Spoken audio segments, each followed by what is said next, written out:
আসসালামু আলাইকুম সবাইকে, ইটস মি মাহির। চলে এসেছি আপনার সাথে নতুন একটা ভিডিও নিয়ে। আজকে আমি আপনাদেরকে বানিয়ে দেখাবো কিভাবে হোটেলে সিক্রেট মশলা দিয়ে ছোলা বুটের রেসিপিটা করা হয়। হ্যাঁ, আমরা বাসায় তো ছোলা বুট এক একজন এক এক রকম করে রান্না করি, কিন্তু এই ছোলা বুটটা রান্না করলে আপনাদের মুখে লেগে থাকবে, কারণ এখানে আমি ইউজ করছি হোটেলের সেই সিক্রেট মশলাটা। তো এটার জন্য নিয়ে প্রথম সিদ্ধ ছোলা, পাশাপাশি আমি এখানে 2 রকমের ডাল, মুসুর ডাল, তারপর মুগ ডাল। আপনারা যদি অন্য 2 প্রকারের ডাল চান, ওই 2 প্রকারের ডাল, যার বাসায় যেরকম ডাল আছে 2 প্রকারের ডাল ভিজিয়ে নিব। ভিজিয়ে আমি এগুলোকে ব্লেন্ড করে নিব। আর এই ডালটা এখানে একটা আইটেম, যেটা অন্যরকম করবে ছোলা বুটটাকে। আর এরপর নিয়ে নিব যেখানে দারুচিনি নিছি, লবঙ্গ, তারপর গোলমরিচ, 2টা এলাচ, চিকন জিরা, তারপর মরি, এগুলোকে আমি ব্লেন্ড করে ফেলবো। আর এটাই সেই সিক্রেট মশলা, যার কারণে এটা একটা স্মেল আলাদা আসে। তারপর নিয়ে নেবো দই। এখানে আমি দইগুলোকে ফেটিয়ে নিয়েছি। আর তারপর চিলি ফ্লেক্স, তারপর চাট মশলা।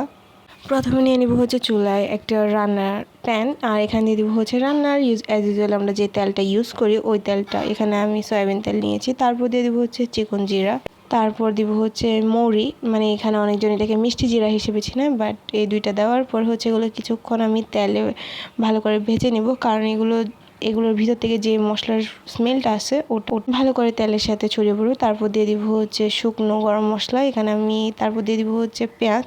শুকনো গরম মশলাতে আমি দিয়েছি এলাচ, দারুচিনি, লবঙ্গ আর লং।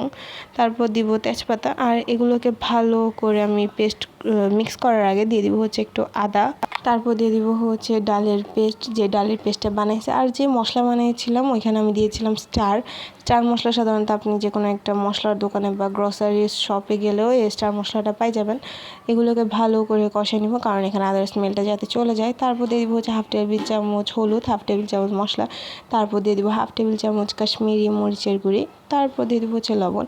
আর এগুলোকে অনেক ভালো করে কষাতে হবে যতক্ষণ না পর্যন্ত যে তেলটা ইউজ করছি এটা উপরে চলে আসে। এই তো তেল চলে আসার পর দিয়ে দিব ফালি করে রাখা কাঁচা মরিচ আর টমেটো। আর মরিচটা অবশ্যই ফালি করে দিবে, মাঝখানে কেটে দিবে, কারণ ঝালটা বের হওয়ার জন্য। আর ঝাল যত আসবে এই রেসিপিটার টেস্টও তত বাড়বে। তারপরে এগুলোকে অনেকক্ষণ ধরে কষিয়ে নিব, কারণ এখানে যে টমেটোটা আছে ওটা ভালো করে সিদ্ধ হতে হবে। এখানে দিয়ে দিব সে ফেটিয়ে রাখা টক দই। আর টক দইয়ের পর দিব চিলি ফ্লেক্স।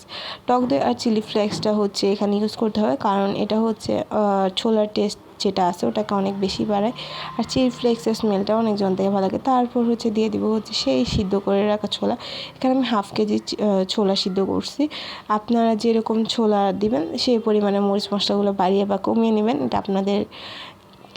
আর এগুলোকে অনেকক্ষণ ধরে ভালো করে কষাতে হবে, কারণ এগুলো ভালো করে কষার পর এখানে দিয়ে দেবো আমি সেই সিক্রেট মশলাটা। আর এখানে আগেই বলছি, এখানে স্টার দিয়েছি, তারপর লবঙ্গ, দারুচিনি, এলাচ, গোলমরিচ, এই 4-5 প্রকারের মশলা দিয়ে এগুলো ব্লেন্ড করে এই মশলাটা রেডি করছি। তারপর এগুলোকে কষিয়ে নিব ভালো করে।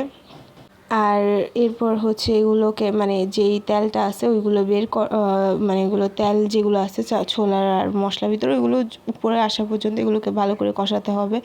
আর এভাবে ছোলাটা অনেক বেশি মজা। তারপর একদম লাস্ট মোমেন্টে দিয়ে দিব চাট মশলা।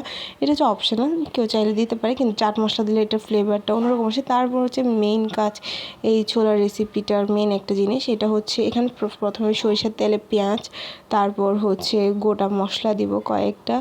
গোটা মশলা দেওয়ার পর এগুলোকে ভালো করে আমি পেঁয়াজগুলোকে নরম করে নিব। আর এখানে অবশ্যই সরিষার তেলটা ইউজ করতে হবে। তারপর দিব হালকা মরিচের গুঁড়ি, তারপর একটু হলুদ, একটু মশলা দিয়ে এটা ভালো করে তেলের উপর কষিয়ে নিব, কারণ এগুলো মেইন জিনিস। তারপর এটা একদম সেই গরম অবস্থায় ছোলার উপর দিয়ে দিব। আর দেখো এটার যে একটা ভালো স্মেল আসতেছে ওটাই অনেক মেইন। এগুলো অনেক বেশি মজা হয়েছে খেতে, আর মাশাআল্লাহ দেখতেও কিন্তু অনেক বেশি সুন্দর হয়েছে। যারা আমার ইউটিউব চ্যানেল হাইল্যান্ড কিচেন থেকে দেখছো তারা একটা সাবস্ক্রাইব করে দিবে, আর যারা আমার ফেসবুক পেজ এক্সপিরিয়েন্স উইথ মাহির থেকে দেখছো তারাও একটা ফলো দিবা আর একটা লাইক দিবা। আর তোমাদের কমেন্ট করে জানাবে এটা কেমন হয়েছে দেখতে। আর এটা একদম অনেক কম সময়ে বাসায় বসেই তোমরা রেডি করতে পারবে। তো সবসময় কি ছোলা একরকম খেতে ভালো লাগে, বিভিন্নভাবে ট্রাই করবো। আর যারা খায় না তারাও খাবে। তো সবাইকে আজকে ভিডিওটুকু, সবাইকে আসসালামু আলাইকুম, টাটা।